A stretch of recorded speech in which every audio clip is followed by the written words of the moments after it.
Lidi, je to 11 let, co se natočil první díl On The Top, co jsme otevřeli Extrify Gym. Myslím, že za tu dobu jsme to dokázali posunout úplně na jiný level. Co se týče kulturistiky, tam jsem to dotáhl na úplný moje maximum, kam jsem já se svojí genetikou a disciplínou mohl, a to na Olympii. Ale není všem konec, pokračujeme dál, máme spoustu práce, já bych vám chtěl ukázat všechno, co dělám, akorát na to vůbec nebyl čas, takže teď to zlepším, budu se snažit dělat takovýhle živý nějaký videjka, který bych chtěl aspoň 2krát do měsíce šouknout na YouTube a ukázat vám tu další cestu, takže teď si střihneme malé dovču. The winner is from the Czech Republic, Wojtek Korytenský.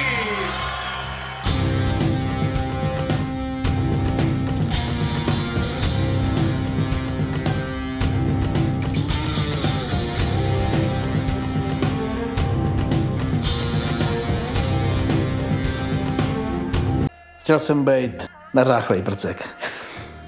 Máš svůj sen, tak za ním běž, nikdo ti ho nesebere. Nenech si ho sebrat, nenech si ho vymluvit a dělej to, co tě baví. The first place check. The Olympia qualification. The Europa Man statue. To our winner tonight, your 2016 Dallas Pro Men's 212 winner, Wojtek Korytenský.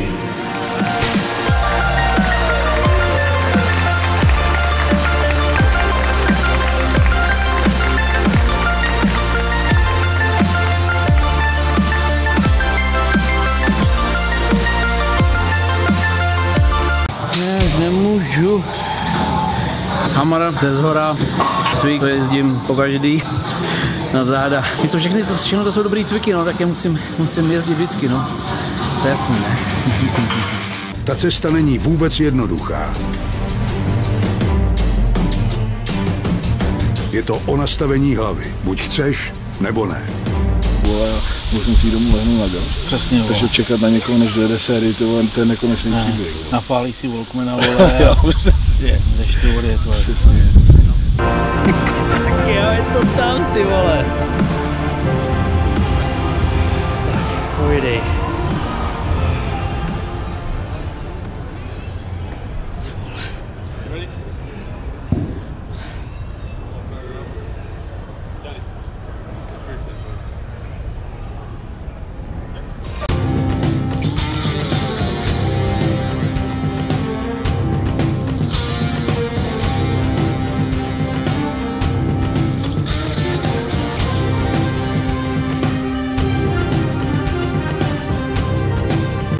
Tohle je taková malá hračka, má to spoustu railů, dáš se na to kolimátor, baterku, to bude dneska potřebovat. Takže tak parádní věc, dneska se z toho střílí. Tak, potom 43, to větráme. Ty kdysi řekl, že závodní kulturistika je extrémní sport. Určitě na to se nic nezměnilo, je to tak. Tak proč jsi vybral extrémní sport? Tak on si spíš tak nějak jako vybral mě, než já jeho. Měl jsem nějaký vzory svý hrdinský, že jo, prostě z mládí. Když to člověk dělá trošku hlavou, tak si myslím, že se dá dělat celý život. Když to někdo dělá blbě, jako když někdo leze blbě po horách, tak může taky spadnout. Věc, na kterou jsem narážel, tak je třeba i zranění, protože vím, že třeba ty jsi měl docela nepříjemné zranění, ty jsi urval kvadriceps. Bylo to moje takový první větší zranění, samozřejmě se to stalo mimo fitko, jako většinou se to stane. Urval jsem si ho na schodech, jsem rád, že se to stalo už po té mý nějaký nejlepší kariéře, no, protože je to jakoby dost to zasáhne.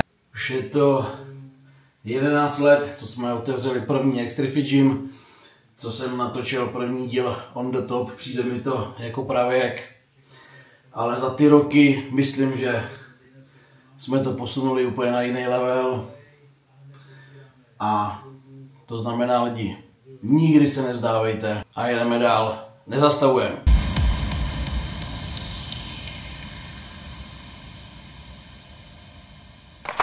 Přátelé, všechny vás zdravím. Po dlouhé době jsem se dokopal k tomu zase trošku oživit YouTube kanál. Řekl jsem si, že pro vás natočím nějaký videa z mýho klasického života, takový trošku víc real, a zrovna to vyšlo, že jedeme s Bárou na dovču, takže to úplně real nebude, ale tu dovču jsem si musel vzít, protože těch otázek jste napsali tolik, že bych se k tomu jinak nedostal.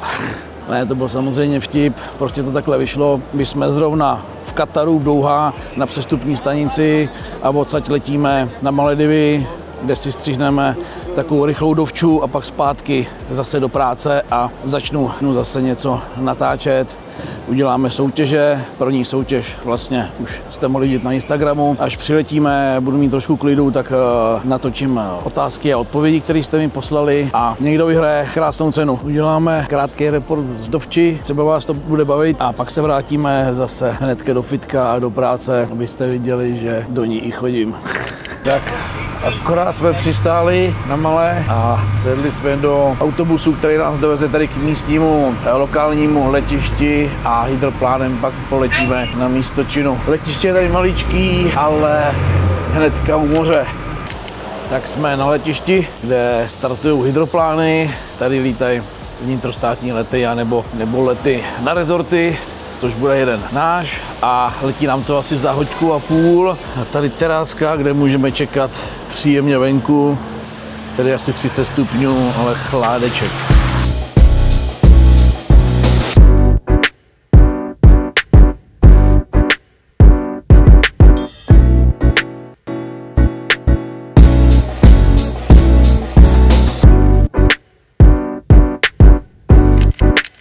Dostoupili jsme z hydroplánu a teďka nás přesouvají lodičkou na ostrov.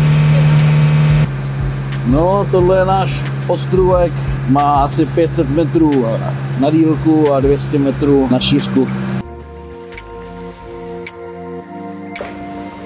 Tak vystupovat.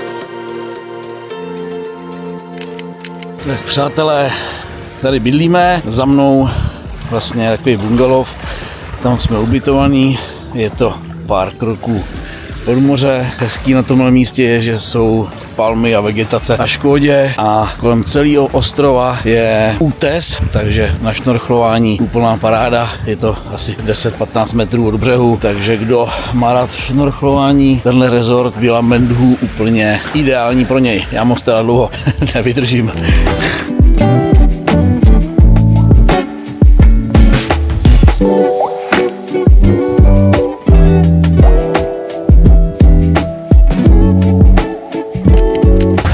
Přátelé, kdo máte rádi absolutní klid a relax a chcete utíct z toho sklonu, tak tohle je opravdu ráj. Kdo můžete, tak se zbalte, vyražte se. Sluníčko už zapadá kolem 6:30 a my se chystáme na véču. Vařej tady výborně. Tady za mnou je restaurace, kam chodíme na jídlo, na snídaně, na obědy, na večeře. Máme to asi 2 minuty od baráčku. Tady půjčujou vybavení na šnorchlování, potápění. To jsme si půjčili na celý týden. Vyjde to asi na těch 7 dní asi na $60 na osobu. Tady ta střecha, to je místní klinika. Amputovat nohu bych si tady asi nenechal. Je tady ještěrky přes cestu. Teď prudce doleva. Tohle už je náš bungalov. které je asi 10 metrů od pláže. Je asi 8 ráno a jdeme na snídani.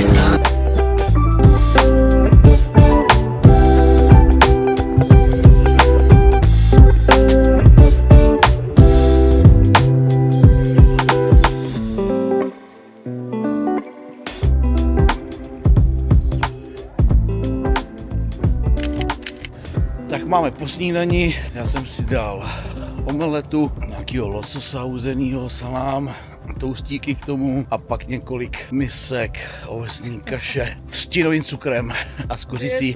No a kavčo. Co jsi dala ty, lásko? Já jsem si dala ovocný talíř, krosanty 2 s cibulkou smaženou a olivovým olejem, takže taky topovka. Co ještě? Nějaký takovej koblížek s čokoládou, no a nějaký takový ještě sladkůstky, co tam měli. No. Takže žijeme zdravě. Nebála se z toho prostě, no. Na dovolený se musí jinak. Přesně. Vodička má 31 stupňů, v ní vydržíš naložený celý den. Mám úplně varhanky, rozmáchaný ruce, protože jsem tady naložený od rána do večera. Za náma je vilka, ve které bydlíme, 15 metrů od pláže, takže úplná topovka. Tak, další den v ráji, jdeme si umýt brejle a jdeme šnorchlovat. Myslel jsem, že se tady budeme nudit na takovým malým ostrůvku, ale opak je pravdou. Máme to nabitý. Furt šnorchlujeme. Jsme ostrov obpluli asi 10krát. Tak tady je potápěčský centrum. Tady půjčují vybavení na potápění, na šnorchlování a tady v té vaně.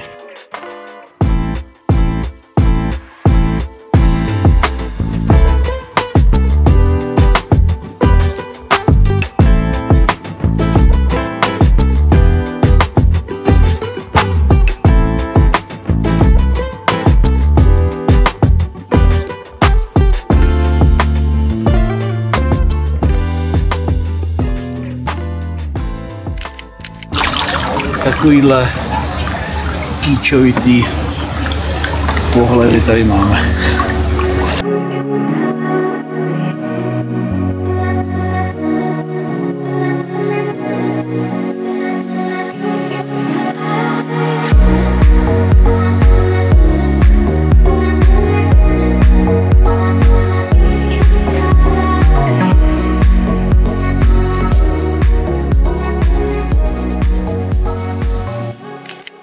Jinak ještě taková zajímavá věc, to vám řeknu hned, když přijedete na ostrov. Po celém ostrově můžete chodit do bosy, takže my jsme ani jednou nevytáhli žabky a boty už vůbec ne. Už jsme na boso a je to úplná paráda, vám můžu říct. Tak tady ještě tenisové hřiště, někdo tam mastí. Dneska je polohasno, teďka od polkou už se trochu zatáhlo, je to hrozně příjemný. Jinak celý den byl dneska totální pařák. Pak jsou tady vodní sporty. Zítra ještě vyrazíme, zítra to je předposlední den vlastně, co tady jsme, tak vyrazíme na skútru si zajezdit s výletem na Sandbank.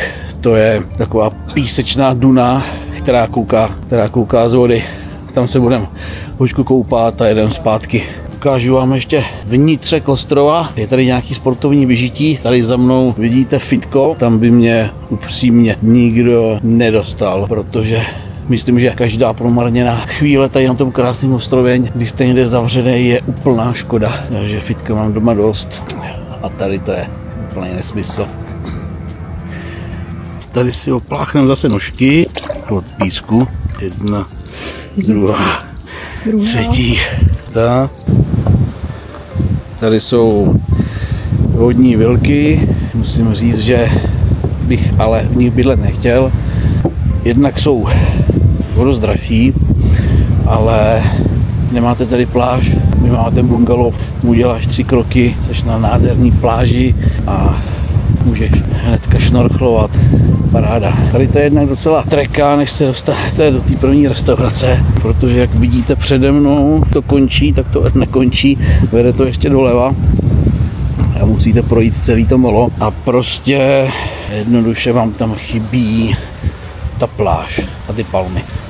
Proto jsme tady. Tady nalevo ještě ode mě, hnedka na začátku těch chvílek, je spáčko, můžete si tady zrelaxovat nebo dát pořádnou masáž od místních. Můžou sem jenom dospělí.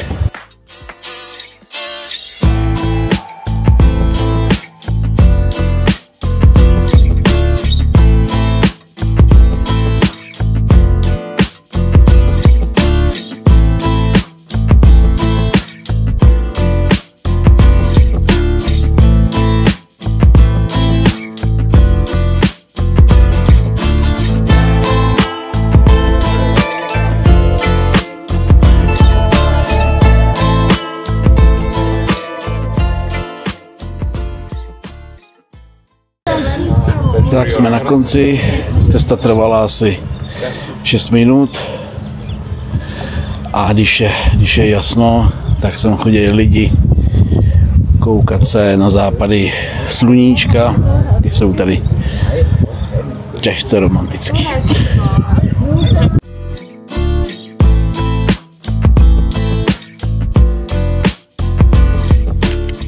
Každý den před večeří chodíme ještě na drink, na pivko, co máš ty? Já mám piňakoládu. Piňakoládku, pívečko a pak jdem na véču. Zdravím. A většinou se vracíme se znova na další drink. Jsou tady takové krásné pohledy. Nekonečný bazén a západ slunce. Tak jsme akorát dorazili na Sandbank, je to ta písečná duna, co kouká z moře. Za mnou jsou někde zaparkovaný skútry, byly docela vlny, tak to byl mazec. Jak na pustém ostrově, nikde nikdo. Wow.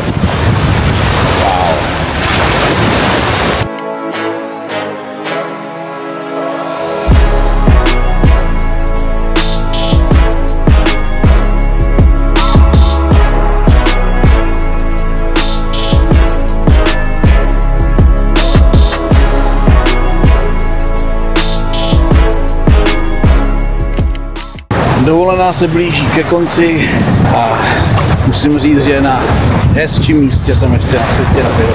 Takže kdo máte sebe menší možnost, tak toho využijte a prčte sem. Určitě nebudete zklamaný.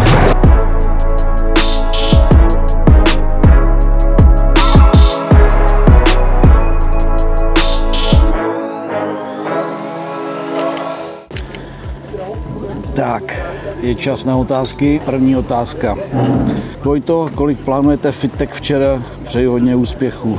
Díky. Tak aktuálně máme fitka 3 a plánujeme ještě další 2 nebo 3 fitka, každý v jiném městě. Jak moc se bude Extrifit rozšiřovat? V závorce Pardubice. Tak Extrifit Gym v Pardubicích se bude rozšiřovat o dalších 300 metrů. Myslím, že to je dostatečný. Další, co tě vedlo k zdravému lifestylu fitness a v kolika letech jsi začal se sportem? No, nevím úplně, jestli ten závodní styl je zdravý, ale se sportem jsem začal už v 6 letech s judem. Dělal jsem 6 let judo, pak jsem postupně zkusil ještě nějaký bojový sporty a nakonec jsem asi od 16 let zůstal u fitka. To mě vydrželo doteď. Další, Vojto, stalo se ti někdy, že ti trénink nešel a v půlce jsi se na to s prominutím vysral? Asi jo, ale nepamatuju si to. Jediný, co si pamatuju, když jsem se na to vystral, když jsem měl sračku a cvičil jsem nohy, tak jsem nechtěl riskovat, že se poseru. Tak, další otázka. Zkoušel jsi někdy při kulturistice hrát hokej? Jak by to myslíš dopadlo? To jsem osobně neskoušel, ale mám pár kamarádů, co hokej hraje, dokonce Luboš Chládek ho mastí docela dobře, takže proč ne, ale já osobně úplně by to asi nedopadlo dobře. Už mám 1 nohu operovanou, takže bych si utrhl určitě něco dalšího. Další otázka. Byl někdy moment, kdy jsi řekl kašlu na posilovnu nebo máš celoživotní lásku k gymu? Tak od té doby, co jsem začal cvičit, asi od těch 16 let, tak jsem si to neřekl nikdy a drží mě to doteď úplně stejně, tak jako to bylo na začátku. Další otázka. Jak je na tom strom v PCE? Myslíš, že nový střih pomohl? No, střih byl hodně radikální, asi půlka stromu šla pryč, protože bohužel byl napadený nějakým parazitem a usychal. Tak jsme ho zkrátili o dost, teď jsem tam 10 dní nebyl, tak stan žije, to zjistíme zítra, ale když přežije do jara, nám bylo řečeno, tak by měl začít zase růst. Vojto, stalo se, nebo je nějaký stroj, který ti v Extrify Gymu úplně nesedí, tak stroje do každého fitka vybírám tak, že si je vyzkouším, takže si to dělám většinou podle sebe a stroj, který mi nesedí třeba po úraze té nohy, tak to je třeba pendulum, ne, že by mi úplně nesedělo, ale ten pohyb na konci je takový dost přes to koleno a úplně mi to nedělá dobře, takže třeba pendulko mi nesedí, ale jinak si tam užívám, musím říct, všechny stroje. A ty, který si neužívám, tak vyměním. Tak dál. Vrátí se do gymu na svitavský zakopávání v sedě. To původní zakopávání se určitě nevrátí. Děláme velký upgrade svitavský a jak jste si všimli, už tam je většina nových strojů a dalších 5-6 přibyde teďka v dubnu. Na zakopávání v sedě pracujeme, ale budete si na něj muset ještě počkat, protože chci, aby bylo perfektní. Ahoj, máš zkušenosti se stroji Panáta? Jak bys případně hodnotil? Na strojích Panáta jsem cvičil jsem na nich i dost v Americe a je to jako s každou značkou. Mezi každou značkou, mezi každými stroji se najdou ty, co ti sedějí, ty, co jsou super a ty, co mi nesedějí. Tak je to i s Arsenálem, s Hoistem, s Hammerem. Prostě pár strojů od nich je super, pár zase není úplně podle mýho gusta, ale je to osobní názor, takže co nesedí mě, může sedět perfektně vám. Ale fitko bych si s nima nevybavil. Napadlo tě někdy, že se ti bude tak dařit, ať se ti daří i nadále? Díky. Otázka je, co to znamená, že se ti bude tak dařit. Jestli myslíš být od rána do večera v práci, tak to mě ze začátku, když jsme otevřeli první fitko, nenapadlo, protože bylo dost volného času. Teďka, jak máme fitka 3, do toho vlastně naší firmu Gymgun, tak jsem v práci od rána do večera, ale když to miluješ, tak jsi za to rád. Další otázka. Není možné na Svitavské někde vymyslet venkovní rozšíření? Svitavskou jsme rozšířili, co to jenom šlo a už tam není ani metr, kam by se to dalo zvětšit. A venkovní rozšíření jedině, že bychom se probourali na střechu, jinak tam je to bohužel nereálný. Ahoj Vojto, ahoj, jaké byly tvé začátky v kulturistice a co tě hlavně motivovalo, aby to začalo? Pepa. Čau Pepo. Moje začátky v kulturistice byly takové, že jsem začal v 16 cvičit. A ty 10 let jsem cvičil jenom pro sebe. Motivovalo mě to, abych vypadal trošku jinak než ostatní. To, že jsem byl takový prcek, tak jsem, když už to nešlo do výšky, tak jsem chtěl vyrůst aspoň do šířky. A to mě asi motivovalo nejvíc. Pepo. Ahoj, čekali jsi někdy, že budeš takhle úspěšný? Díky za odpověď. No to je podobná otázka jako tam ta. Co to je jako být hodně úspěšný? To, že seš od rána do večera v práci, by úplně třeba každý za úspěch nepovažoval, ale kdo má možnost dělat tu práci, kterou miluje, tak to je obrovský úspěch a můžeme být za to všichni vděční, kdo takovou práci má. Takže ano, tohleto je úspěch a jsem za to moc rád. A jestli jsem to někdy čekal, no nad tím jsem ani nikdy nepřemýšlel, prostě člověk dělá to, co má rád, neposlouchá ostatní, jestli o to odrazujou, nebo mu raději nějakým způsobem, co a jak dělat, nikdy se nenechte nikým ovlivnit, prostě dělejte to, co máte rádi a pokud vás to dokáže i živit, tak za to buďte vděční a pokračujte v tom a ten úspěch postupně přijde sám. Netlačte na to, chce to čas. Co tě hnalo zatím nebýt jenom kulturista, ale taky někdo, kdo postavil nejgym včera? Tak to díky. Co mě hnalo? No, ze začátku to byla velká motivace. Můj trenér Tomáš Bureš, který vlastně otevřel fitko v Praze, kde měl Hammery, americké stroje a my bratři jsme cvičili vlastně v klasických gymech, takže když jsem začal za ním jezdit a viděl jsem to, tak mě to úplně uchvátilo. Říkal jsem si, ty vole, takovýhle fitko bych chtěl jednou mít v Hradci. No a Tomáš říkal, no, tak ho otevři, já ti s tím pomůžu. No a tak jsme s kolegou Lukášem, kterýho jsem v té době poznal, do toho šlápli a zadlužili se, trošku zariskovali všechno, co šlo. A jsme tam, kde jsme. Samozřejmě, kdybych to fitko postavil teď, který jsem postavil před těma 10 lety, tak to určitě nebude to fitko včera, ale je to postupný vývoj a my každým novým fitkem posouváme své hranice, děláme to hlavně kvůli sobě, aby jsme překonali sami sebe. Když si pak člověk říká, že už to dál posunout nejde, tak zjistí, že jde a děláme to vlastně i v průběhu, protože tím otevřením fitka, všechna práce teprve začíná. Zvětšujeme všechny Extrafit gymy, vybavujeme všechny Extrafit gymy, takže tak. Tady další otázečka. Ahoj, čekal jsi někdy, že budeš takhle úspěšný? Díky za odpověď. Co se týče kulturistiky, sportovních úspěchů, tak tam jsem asi úspěšný byl, tam k tomu moc říkat nemusím, tam za mě mluví výsledky. Co se týče podnikání, jestli jsem to čekal, nevím vlastně, co jsem čekal. Pro mě bylo důležitý, nebo je i teď, že jsem měl tu možnost, nebo mám tu možnost dělat práci, kterou miluju. Jsem v ní sice teďka čím dál tím víc, protože předtím jsme měli jedno fitko, tak bylo volného času víc, teď máme fitka 3, do toho ještě Gymgun, naší firmu, toho volného moc času není. Ale když máš práci, která je tím koníčkem, tak ti je jedno, že jsi v ní od rána do večera. Vlastně ty chceš v ní být od rána do večera, protože tě to naplňuje. Takže to za úspěch považuju a měl by to považovat za úspěch každý, kdo má tu možnost dělat práci, kterou má rád, protože jinak ten život musí stát za hovno, když se trápíš takhle. Tak jo, další otázečka. Co tě hnalo zatím nebýt jenom kulturista, ale taky někdo, kdo postavil nejlepší gym včera? Tak díky. Tak když jsme otevřeli první Extrafit gym, tak to pro mě byl nejlepší gym včera. Kdyby jsme udělali vlastně ten gym teď, tak by to určitě nejlepší gym včera nebyl, ale postupně vlastně s každým fitkem se vyvíjíme, překonáváme hlavně sami sebe. Už si říkáš, že to lepší být prostě nemůže, najednou boom a uděláš úplnou prostě pecku a je to lepší a hlavně nestojíme na místě.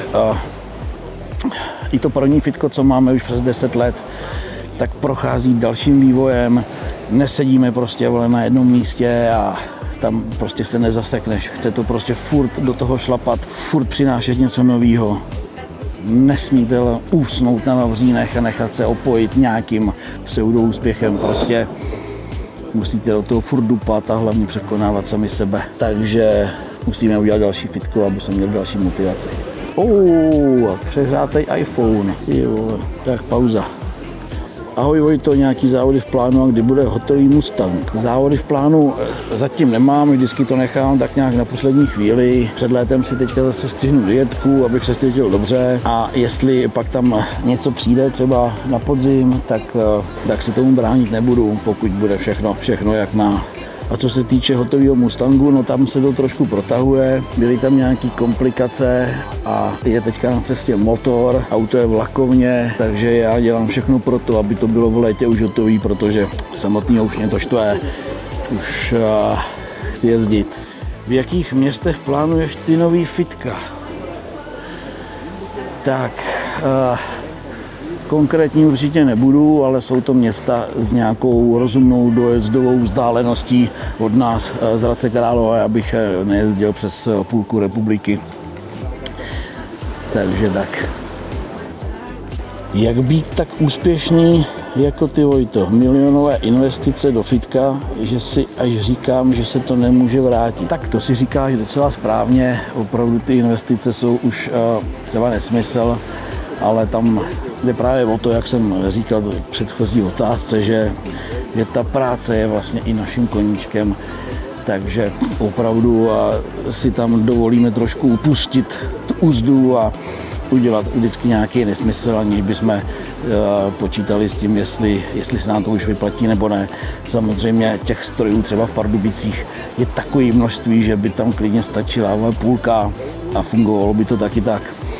A nemusela by to jim být taková investice, ale prostě to my s Lukášem jsme asi nezvládli.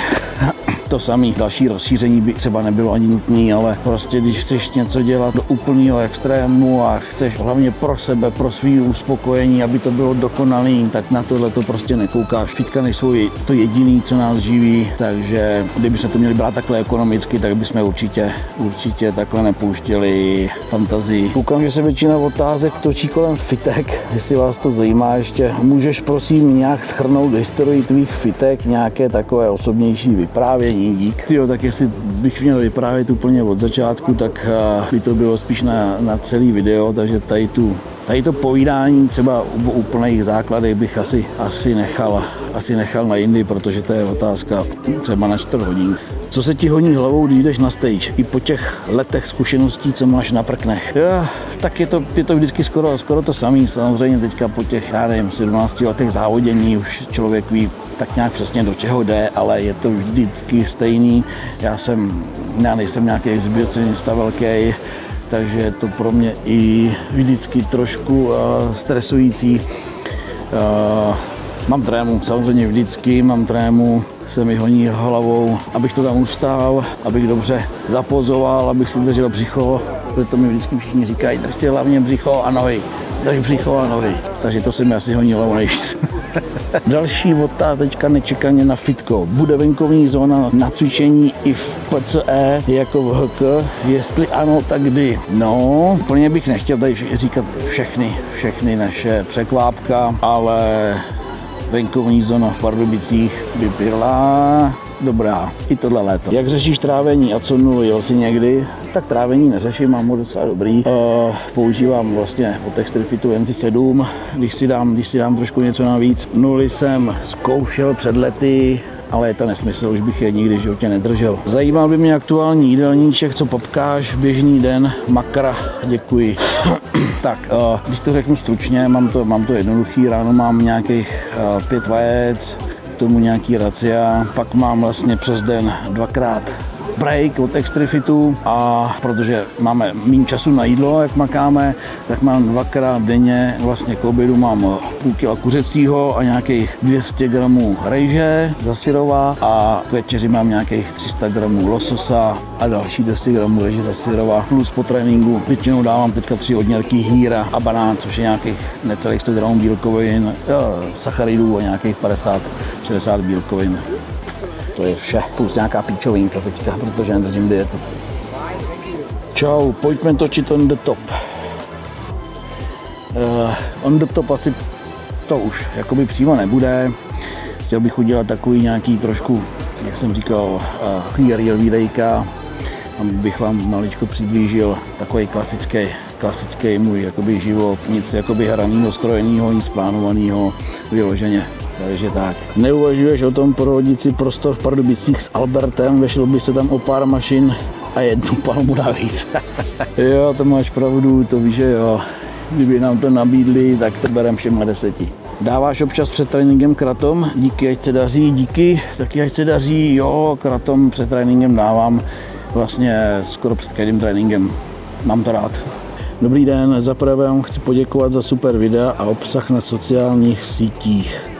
Díky, já se teda musím přiznat, že na sociálních sítích nejsem úplně tak aktivní, jak bych chtěl být, protože už na to není jakoby čas ani chuť, když máme velký pracovní tempo, ale chtěl bych se právě polepšit, proto jsem si koupil tu kameru, na kterou zrovna teďka natáčím. První video, který jsme zrovna udělali z dovči a chtěl bych maličko zase ten obsah oživit a trošku něčím přispět a dávat nějaké informace a soutěže, které by vás mohly bavit od starého kulturisty, který už má něco za sebou.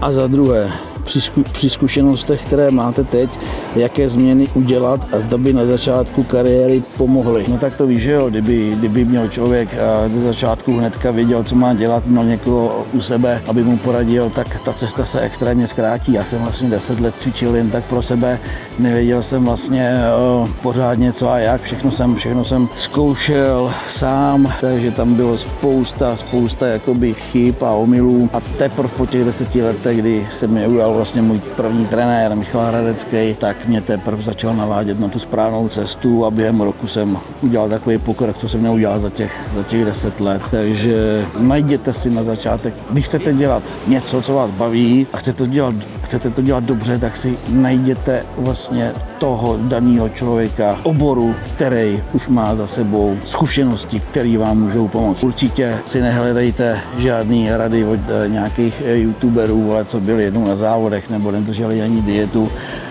Na to se vyserte, to je úplně k ničemu.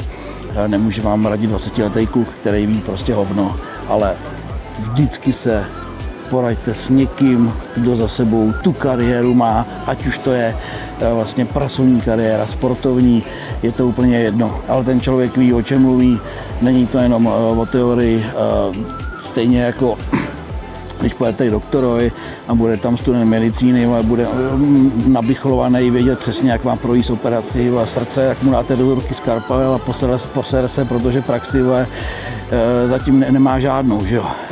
Takže radši pojďte za někým zkušeným, kdo vám to srdce odoperuje dobře, protože už to dělal milionkrát za ten celý život.